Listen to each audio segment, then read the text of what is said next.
Donald Trump has threatened to blow up the entirety of Iran's South Pars gas field if Tehran strikes Qatar's gas infrastructure again. In a post on Truth Social, the president said the US knew nothing about an Israeli strike on the South Pars gas field, the biggest natural gas field in the world, which then sparked attacks by Iran on Qatar's Laffan facility, the world's largest gas hub. He said if Iran attacks that hub again, the US will massively blow up the entirety of the South Pars gas field at an amount of strength and power that Iran has never seen before. But shortly before the post, Iranian state television reported that they had struck the Laffan complex for a second time. Qatar Energy confirmed the facility sustained further significant damage.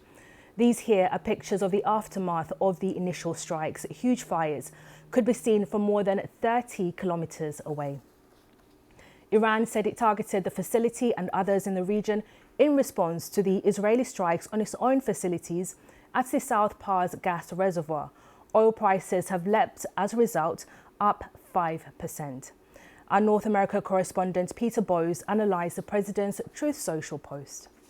It is quite a lengthy Truth Social post, and I think it's worth Sally going through some of it in detail because I think it tells us quite a lot about the current mood of the president. He says Israel had violently lashed out at the South Pars gas field, which, as you said, is one of the world's largest natural gas fields. He says lashed out of anger for what has taken place in the Middle East. The United States, he insists, knew nothing about it. He says Qatar wasn't involved either. And then he goes on, unfortunately, the Iran did not know this and unjustifiably, he says, and unfairly attacked a portion of Qatar's LNG liquefied natural gas facility. This is a major facility. We know that it was extensively damaged. And then in capital letters, President Trump says no more attacks will be made by Israel related to the Iranian gas fields unless, and there is a caveat, he says, unless Tehran decides to strike Qatar again. And he says if that happens, and this is where the president uses his strongest language, he says the US wouldn't hesitate to launch a massive retaliatory attack, massively blow up, to use the president's words, the entire Iranian gas field at an amount of strength and power that Iran, he says, has never seen or witnessed before. He then goes on to say he's reluctant to do this because he knows that there will be long-term implications for the future of Iran. Well, let's go live to our business hub in Singapore and speak to our Asia business correspondent, Nick Marsh. Nick, just how sharp are these oil spikes that we're seeing at the moment? Well, they're the sharpest that we've seen in quite a few days, Catherine. Just looking now, the price of a barrel of Brent crude, which is one of the benchmark measurements for oil, is at $113. Anything above 100, Catherine, is very, very high indeed. If you think that in quote-unquote normal circumstances, and that's all very relative, isn't it, a barrel of oil might be traded for about $70, $80, maybe even in the 60s. If there aren't any big disruptions to supply and demand, you can see how much it's gone up. And it's been above $100 for quite some time now. The reason is because of, firstly, the blockage in the Strait of Hormuz that we've been talking about so much. Iran effectively controls that narrow passageway. It's attacking ships. And if things can't get through, so, millions of barrels of oil and gas, for example, then the supply is going to be constrained and prices are going to go up. But now, as we've just been hearing, there have been some pretty serious attacks on incredibly important gas fields, and even Donald Trump having to weigh in there to try and, okay, he threatened, but almost de-escalated a little bit, saying Israel won't do it again. When the infrastructure is hit and the passageways are hit, supply really takes a hit, and it's mostly here in Asia. Asia are the big customers for oil and gas that comes through the Strait of Hormuz.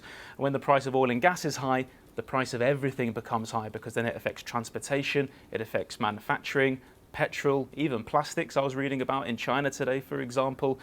So $113 is very high indeed. Nick, thank you. That's our correspondent, Nick Marsh, in Singapore there.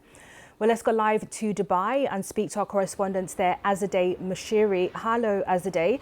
Just tell us about the impact of these strikes, both by Israel and Iran, on these energy facilities. Well, Qatar, as well as the UAE and other countries, knew that they could be on the front line of Iran's fury, retaliatory attacks following the Israeli strikes at South Pars. And Qatar has seen its Laffan energy facility targeted multiple times. Fires are now under control, according to Qatar. And here in the UAE, there was damage to some gas fields due to debris from intercepted attacks. And you can imagine that there's a lot of anger about these strikes and these Iranian attacks, so much so that following a meeting of foreign affairs ministers in the capital of Saudi Arabia, Riyadh, there has been a joint statement that has been issued by a group of Arab nations and Islamic countries. So not only Qatar, UAE and others that you might expect, but also countries like Pakistan, Syria, Lebanon, Jordan was part of that group as well. And they've condemned these attacks by Iran, reserved their right to self-defense, and they've urged Iran to halt these attacks immediately. They've also asserted they've also shown support for Lebanon and have condemned what they've called Israel's expansionist behavior in the region. Now, it's worth remembering that the reason these countries, particularly in the Gulf, are so taken aback isn't just that Iran is targeting them because of their ties with the United States. They feel like they've really been pulled into this war unjustly, because of the fact that some of them, Oman of course in particular, have played mediating roles between Iran and the West in the past. And so the consequences of this in the long term are very significant. Multiple countries have said if Iran thought this was pushing these countries to urge the United States to end the war and end it now, they've miscalculated, that instead Gulf countries are enraged, and they believe, and they've said, that that relationship with Iran, one that in some ways Iran has depended on amidst all these sanctions, amidst all these conflicts, that relationship has been damaged for decades to come. Azadeh, thank you for that.